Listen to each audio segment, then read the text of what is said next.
Hello, welcome back to the channel. I hope you're all doing well. I hope everything's going fine. I'm producing a video. This is just a brief intro to it. The video's already been made, but I just wanted to point something out. I went out with my normal vlogging camera, this at Sony that I'm recording this on, and the battery went flat, so I couldn't use it. So I had to resort to using my iPhone for the content for the whole of this video, both the pieces to camera and also the images. Now, the purpose of the video is to discuss composition and how to take a relatively ordinary picture and recompose it and turn it into something a bit more striking. And I did that on my walk round this morning. And I was doing it quite quickly. I probably took 5 or 6 different scenes. But what I want to emphasize is the fact these are only iPhone images. They're only 12 megapixels, and I didn't do anything to them. They haven't been post-processed in any way. The reasoning behind that is that if I post-process the images that are the afters rather than the before images, then it would add emphasis in terms of how I processed them that would detract from the compositional aspect of why I made the pictures in the first place. So they're not stunning pictures, they're okay, they're just pictures, but the point of it is that actually what I'm showing you is how you can alter dramatically in some cases the feel of a picture by how you arrange the objects within it.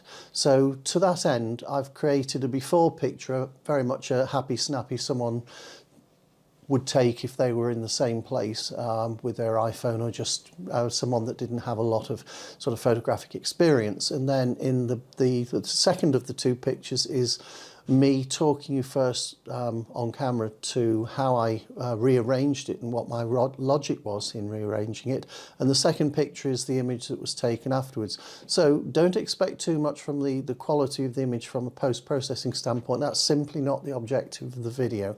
Anyway, on with the video, and I hope you enjoy it.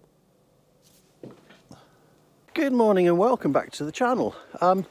I've not charged the battery up on my little Sony vlogging camera. As a result, I don't have enough charge in it to vlog directly to it today, so I'm going to use my iPhone to vlog, and I'm going to use the Sony to take the pictures that support what it is I'm going to talk about. But what it is I want to talk about today is composition and its importance in making a photograph much more than it would otherwise be without some thought going into it.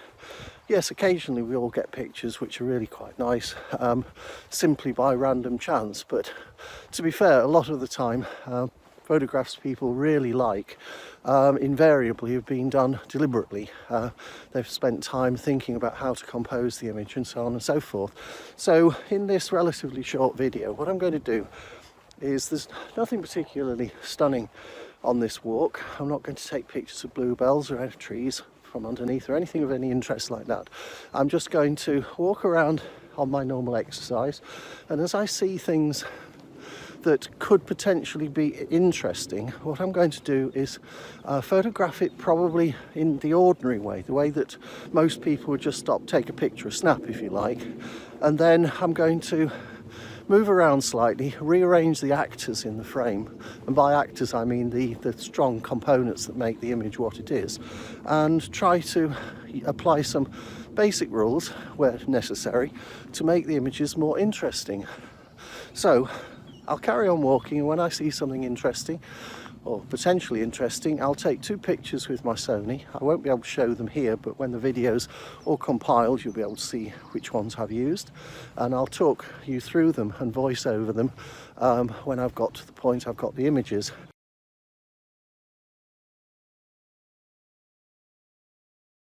Okay, this is the second scene that I'm going to present. I'm just walking along this track. I'm going backwards at the moment, and there's a nice little path running through the bluebells, and there's some bits of tree in the foreground, tree in the background. Now, to me, this is a picture most people would take just like this. And having taken that image, I'm now going to reframe it to make the image much more powerful. So I've rotated the camera, and what I'm trying to do is get the path coming in from the bottom here and leading off into the distance through the bluebells, and I want this tree here to actually come into the frame and go out on the top right hand diagonal, and I want the tree here to not have any light on the other side of it. I want it to actually frame the image with a little track coming in here and then leading off. And I think that is what I'm going to take the picture of, so I'll do that now.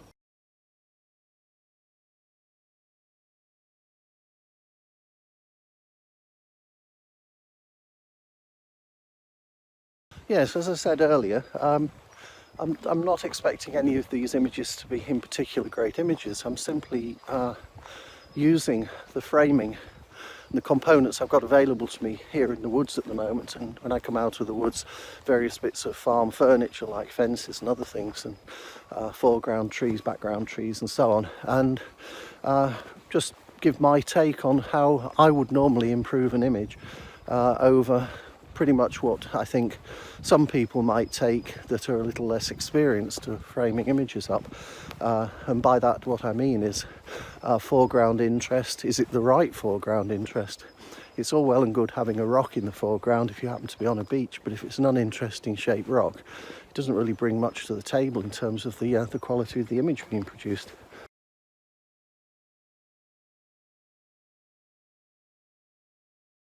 This old fallen tree crossing the little path, going off into the distance, most of the bark's being worn away where people have walked over the main part over here where the path is. And some people have created a new path that runs around the outside like that, because in the winter it can get a bit muddy. So I've taken a picture pretty much like that because that might be what someone might take from here.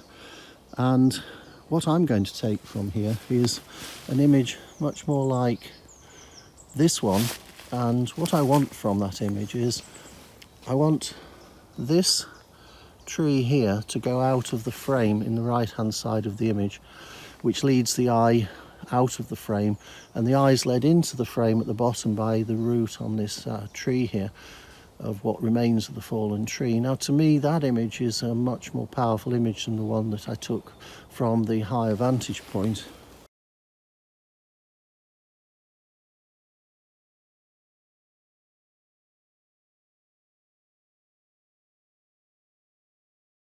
And here in the distance there's another powerful piece of framing.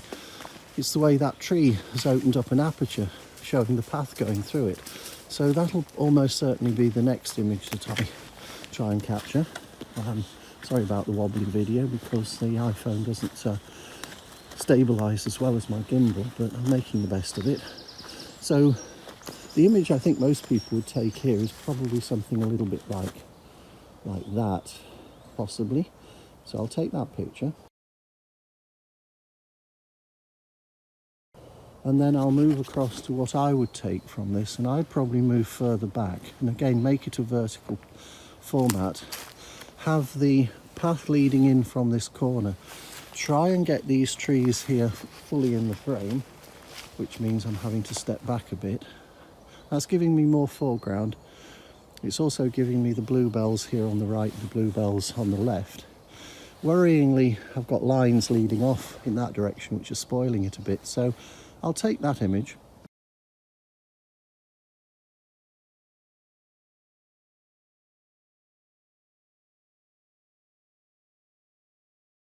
Well, as you might be aware, I'm virtually not stopping at each of these locations. I don't want to be accused of sort of breaking the spirit of the lockdown by standing around whilst taking this exercise.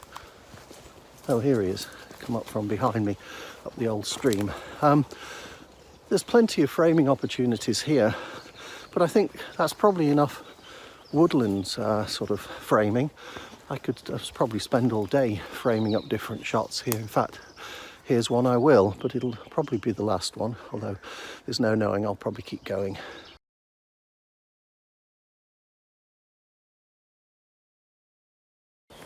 See this again, tree leaning over the little path, makes for quite an interesting framing, for me anyway.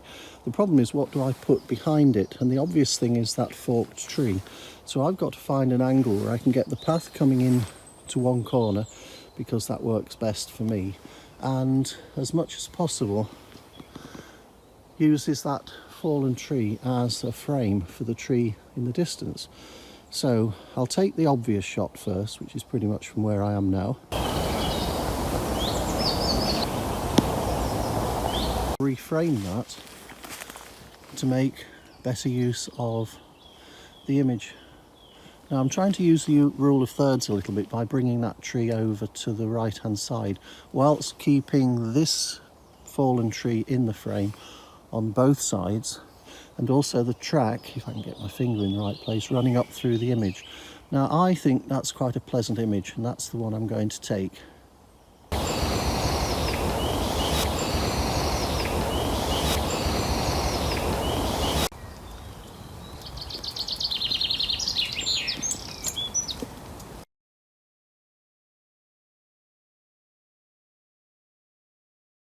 Well, here we are, West Peckham Village Green. Just come up the lane, comes out to here, and most people, when they come here, take photographs of the Oast House here and the barn next to it, and invariably St Dunstan's Church. And I've seen so many people come up to this village green over the years, and they'll normally come to a point about here and they'll take a picture of the church a little bit like this one. Now what I'd do with this image is I would frame it in two different ways. The first is I would actually use the walnut tree here in front of the pub to frame the church, and I'll do that. Yes, so we've got this magnificent old walnut tree here, which has been here over 100 years. We also have a nasty dog poo bin and a signpost here. And what I need to do is find an angle where I can include all of the church, the tree, and hopefully as much as possible of the church and its spire.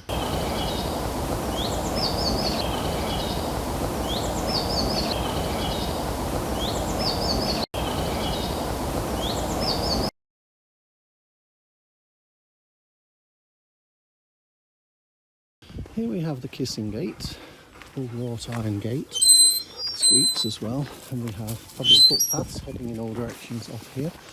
Now, most people entering the village via this footpath will do what I'm about to do and turn around, obviously. Well, if they're not turning around like me, they'll have walked all the way here. They will say, oh, look at that lovely church. Oh, is that a village green? How nice. Let's go and have a look at that. Oh, and is that a pub on the village green? Yes, it is. So they'll come sauntering along here,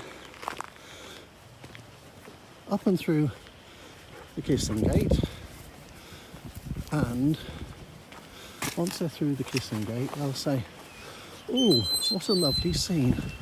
What a lovely little scene that is. Let me take a picture of it, which I'll do.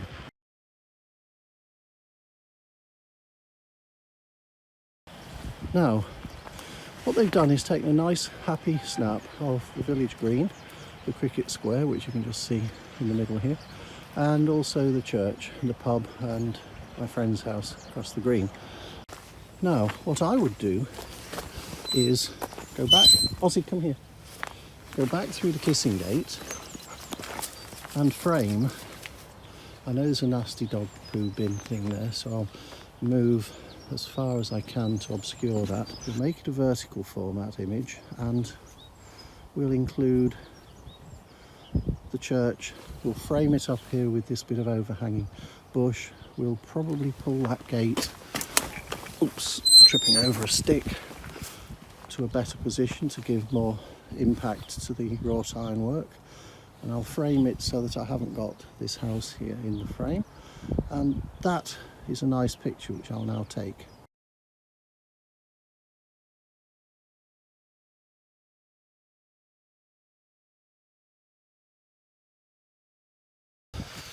Now, the next thing I would do is wander around the green here, looking for more angles and perspectives, and the one I'm going to take you over to is the shot I would take of the twin oasts at the end of the green here. Most people never take the shot from this angle, but I'm cheating, I've done it before, so I know what I'm going to take. But in terms of composition and framing, I think it'll hopefully prove a point that you can get really quite a nice shot. when the cherry blossom comes out on the tree. But anyway, I will move over there and I'll show you the shot. Now this is the shot that I'd take of the oast houses. I'll just zoom it in very slightly. And notice how the overhanging tree and the tree in the distance, I'm getting as much separation in the image as I can. So that's the shot I would take.